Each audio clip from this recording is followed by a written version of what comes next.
Sementara itu, dalam program Satu Meja The Forum Kompas TV, Menko Polhukam Mahfud MD menjelaskan definisi motif sensitif dalam kasus pembunuhan Brigadir Yosua. Menurut Mahfud, motif sensitif bisa menafsirkan banyak kemungkinan. Mahfud pun meminta masyarakat untuk menunggu hasil konstruksi pengadilan. Ini sudah jelas pelakunya, tapi motifnya apa gitu. Lalu saya bilang, kalau motif biar dikonstruksikan hukumnya oleh Polri, jangan tanya ke saya gitu. Karena apa? Karena ini menurut saya sensitif. Apa sensitifnya? Ngangkut orang dewasa. Satu ya, pertama katanya pelecehan. Pelecehan itu apa sih? Apakah membuka baju atau apa gitu kan? Itu untuk orang dewasa. Yang kedua katanya perselingkuhan 4 segi. Siapa yang bercinta dengan siapa gitu kan? Lalu yang ketiga ada yang terakhir yang muncul karena perkosaan, upaya usaha perkosaan lalu ditembak. Itu kan sensitif. Jadi yang buka tuh jangan saya bilang biar polisi aja karena itu uraiannya panjang gitu. Nanti publik yang membuka kepada polisi yang membuka ke publik lalu dibuka di pengadilan oleh jaksa. Sementara itu, Kadif Humas Polri Irjen Dedi Prasetyo menyebut seluruh motif pembunuhan Brigadir Yosua akan disampaikan di pengadilan. Masyarakat diharapkan memberi waktu kepada tim khusus agar dapat bekerja mengungkap pembunuhan Brigadir Yosua. Juga akan diungkapkan ke publik. Oke. Jadi kami mohon kepada publik untuk bersabar biar tim sus ini bekerja secara maksimal. Hasilnya bisa disampaikan juga secara komprehensif dan juga dari penyidik juga menyampaikan bahwa tidak semuanya bisa dibuka di publik.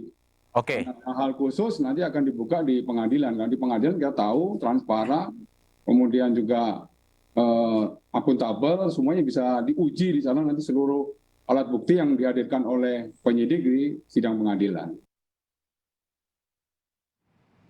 Yang kini banyak menjadi pertanyaan publik adalah apa motif dari pembunuhan terhadap Brigadir Yosua? Mengapa seorang polisi berpangkat Inspektur Jenderal sampai membuat skenario dalam kasus tewasnya seorang ajudan? Kita akan bahas bersama mantan Kabar Eskrim Komjen Purnawirawan Ito Sumardi dan Suparji Ahmad, Guru Besar Ilmu Hukum Universitas Al-Azhar. Terima kasih Bapak-Bapak sudah bergabung bersama kami di Kompas Malam. Saya langsung saja ke Pak Ito. Pak Ito, apa sih sebenarnya yang menjadi dasar kenapa motif pembunuhan hingga saat ini belum diungkap oleh tim penyidik?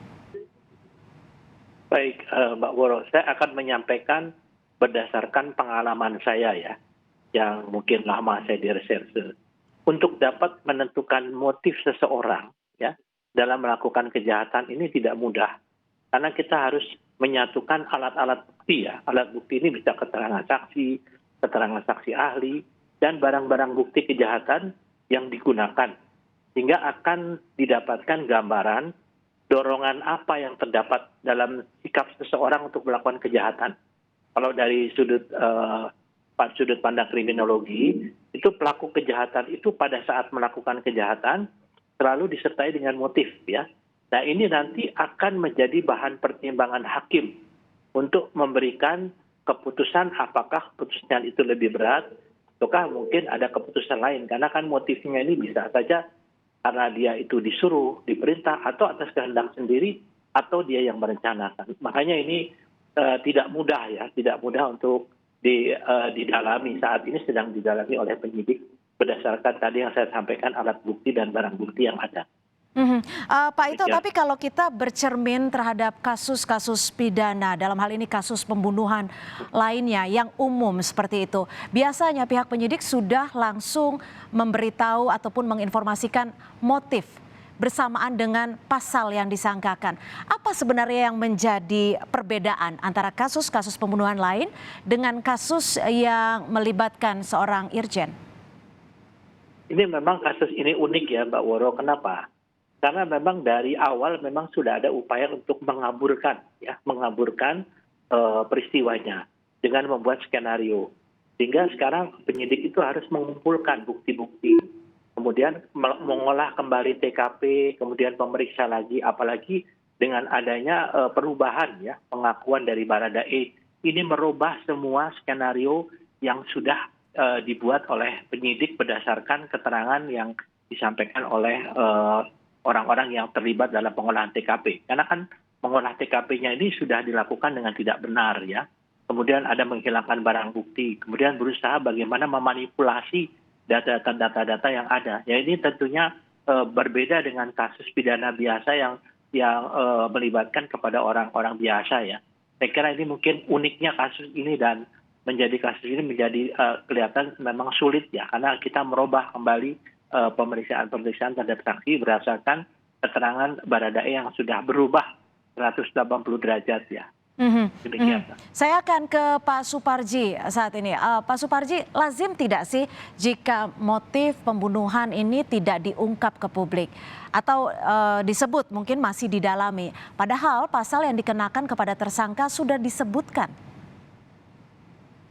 Ya, bahwa kita mempersoalkan motif itu perlu dikonfirmasi apa urgensinya, gitu kan? Apakah untuk membenarkan opini yang berkembang selama ini, atau kemudian untuk mengkonfrontir apa opini yang berkembang selama ini, atau kemudian dalam rangka yang lain. Karena sebetulnya dalam konteks delik pembunuhan, apakah berencana atau tidak berencana ya 338 atau 340, yang terpenting adalah perbuatan merampas nyawanya itu. Kemudian yang kedua, perbuatan merampas nyawa itu adalah karena kesalahan, kesengajaan, atau kemudian kelalaian. Atau kemudian berikutnya, apakah karena berencana atau tidak berencana. Jadi disitulah sebetulnya urgensi dalam proses penyidikan ini membuktikan, sekali lagi membuktikan bagaimana peristiwa pidana pembunuhan itu terjadi. Sengaja atau tidak sengaja, lalai atau faktor yang lain, itu sebetulnya. Jadi kalau kita berputar-putar pada motif, maka kemudian tidak memiliki urgensi, tidak memiliki relevansi gitu. Karena yang terpenting nanti adalah itu akan dinilai oleh hakim untuk kemudian memberikan rasa keadilan kepada pelaku gitu.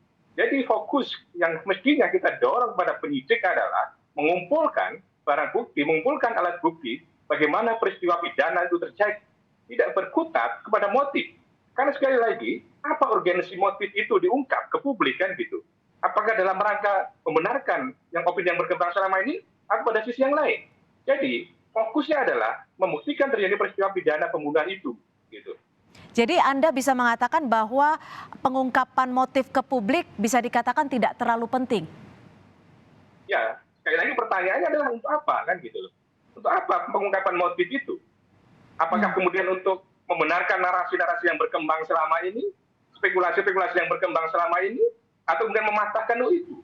Sekali lagi, ini adalah pro justisia, tindakan penegakan hukum yang dimana dalam rangka adalah mengumpulkan barang bukti, alat bukti yang berarti adalah berkaitan dengan perbuatannya. Bagi seorang penyidik tentunya tidak terlalu memiliki urgensi untuk mendapatkan motif. Motif sudah kemudian dibingkai dengan pasal yang disangkakan 338 kemudian 340. Disitulah kemudian akan kalimat motifnya tentang berencana kemudian tidak berencana. Yang kemudian nanti jaksa akan membuktikan di pengadilan gitu.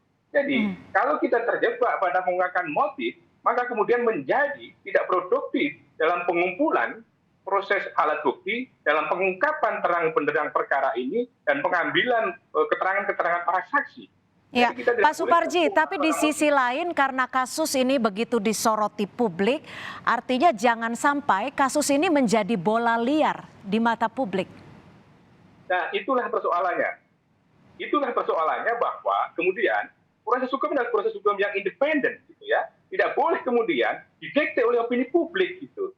Tidak boleh terjebak pada spekulasi publik gitu. Ini adalah proses yang kemudian didasarkan pada fakta, bukan didasarkan pada opini, didasarkan pada realitas yang terjadi pada peristiwa pidana tadi itu, didasarkan pada keterangan yang mengetahui, mengalami dan mendengarkan secara langsung dan alat bukti yang lain. Dan artinya apakah fakta-faktanya belum cukup lengkap untuk diinformasikan kepada publik atau seperti apa? Ya, fakta-faktanya sudah cukup lengkap, di mana sudah ada tersangkanya 4, tapi kemudian fakta itu kan tidak bisa menggali tentang motif kan itu. Atau kemudian tidak terlalu proporsional untuk menggali tentang motif. Disitulah nanti pada pengadilan akan membuktikan tentang bagaimana motif peristiwa pidana itu dilakukan. Seperti yang dikatakan Pak Dedi akan diungkap di pengadilan. Pak Ito, dengan Cynthia Pak Ito, ini kan Menko Polhukam juga menyebutkan bahwa motif penembakan adalah isu sensitif yang hanya boleh didengar oleh orang dewasa. Sebagai mantan Kabar Reskrim, apa sih mungkin Anda melihat ungkapan ini? Maksudnya seperti apa? Baik Mbak Cynthia ya. Sekarang kalau kita analogikan ya, misalnya kita melihat tayangan dari media yang untuk mungkin bagi masyarakat ini bisa menimbulkan dampak ya, yang menonton, melihat atau mendengar, biasanya kan disamarkan ya, atau dibuat blur gambarnya. Nah ini juga sama dengan motif yang bersifat sensitif. Tadi kan sudah disampaikan ya oleh Pak Dedi ya, bahwa misalnya ada motifnya apa, yaitu adanya mungkin perselingkuhan ya, atau mungkin ada motif yang bersifat yang tentunya bukan konsumsi buat anak-anak kecil ya. Karena kan yang nonton media ini kan bukan hanya orang dewasa saja. Tadi sudah disampaikan oleh Prof ini bahwa apa yang motif yang akan disampaikan di pengadilan itu biasanya nanti juga ada yang sifatnya tertutup ya, tidak terbuka. Karena saya sependapat ya, memang motif itu sebenarnya tidak begitu penting ya dalam mengungkap satu perkara, karena yang paling penting adalah alat bukti, kemudian barang-barang bukti yang terkait, kemudian setelah itu peran dari masing-masing pelaku. Perannya itu nanti akan dilihat apakah dia karena terpaksa, apakah dia karena mungkin dengan kehendak sendiri, atau memang dia sebagai orang yang merencanakan. Nah, jadi kalau motif sensitif ini saya analogikan tadi seperti kalau ada gambar orang kecelakaan atau gambar orang meninggal, kan biasanya wajahnya di blur ya. Iya. Pak Ito, dari pengalaman Anda, apakah ini bisa diartikan bahwa sebenarnya penyidik sudah mengetahui motifnya, hanya saja memang belum mau diungkap ke publik? Kalau menurut saya saat ini memang yang sedang didalami adalah keterkaitan antara alat-alat bukti dengan barang bukti terkait dengan berubahnya pengakuan dari Baradae. Sehingga disimpulkan oleh Pak Kapolri, yang tadinya katanya ada mungkin motifnya ada perkelahian antara anggota Polri tembak-menembak, sekarang kan sudah beda.